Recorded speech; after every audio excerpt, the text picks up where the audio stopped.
Amis internautes, n'oubliez pas de liker, de vous abonner et de cliquer sur la note de notification pour ne rien rater. Désignation du maire. Tangueta et ses vieux démons. Une indiscipline que Djogbenou doit éradiquer. Alors que les 77 communes du Bénin ont franchi avec responsabilité et maturité l'étape cruciale de l'installation de leurs conseils communaux, une seule fait aujourd'hui figure déception regrettable.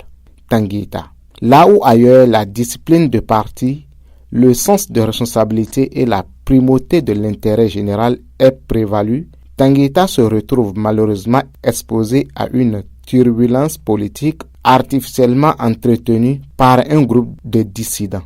En effet, 23 élus se réclamant de l'Union progressiste Le Renouveau ont choisi de tourner le dos à la discipline républicaine et aux orientations de leur propre formation politique. Sur l'ensemble des 77 communes du pays, aucune autre n'a connu un tel acte de défiance interne. Ce constat est lourd de sens. Il ne s'agit ni d'un combat idéologique, ni d'une divergence de vision pour le développement communal, mais bien d'un refus d'accepter un choix démocratiquement validé par les instances dirigeantes du parti.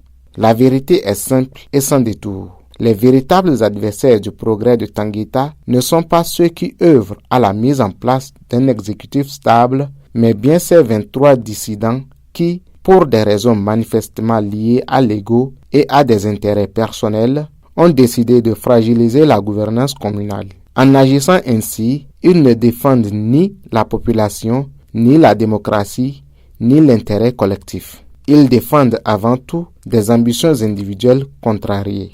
Car, il faut le dire avec clarté, aucun développement n'est possible dans l'indiscipline. Aucune commune ne peut avancer lorsque ses propres élus sabotent les décisions issues de leur formation politique. La discipline de parti n'est pas une contrainte arbitraire. Elle est le socle de la cohérence politique et de la stabilité institutionnelle. Comment comprendre cet acharnement stérile et dépourvu de sens contre un conseiller élu, fils de la commune, désigné comme maire? Pourquoi manifester une haine gratuite contre quelqu'un que vous n'avez pas encore vu à l'œuvre en matière de gouvernance locale? Face à cette agitation, la désignation du maire Aboubakar Noma représente pourtant une opportunité historique pour Tangueta. Il incarne une génération nouvelle, une jeunesse engagée, ambitieuse et tournée vers l'avenir.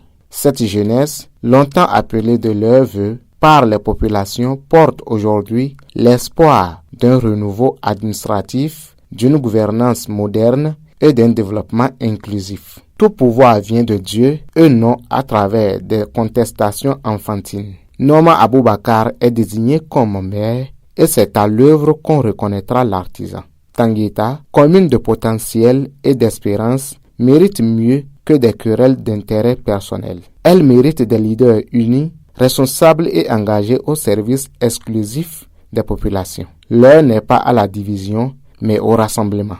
L'heure n'est pas à la rébellion stérile, mais à la construction. L'histoire jugera sévèrement ceux qui auront choisi leurs ambitions personnelles au détriment de l'intérêt général. Mais elle retiendra également ceux qui, dans la tempête, auront su incarner le renouveau, la responsabilité et l'espoir. Il urge que la haute direction politique du parti UPR sanctionne ces genres d'indiscipline qui mettent à mal la cohésion et le respect des instances du parti. Tangueta doit avancer et rien, ni les égos, ni les calculs personnels ne doivent entraver sa marche vers l'avenir.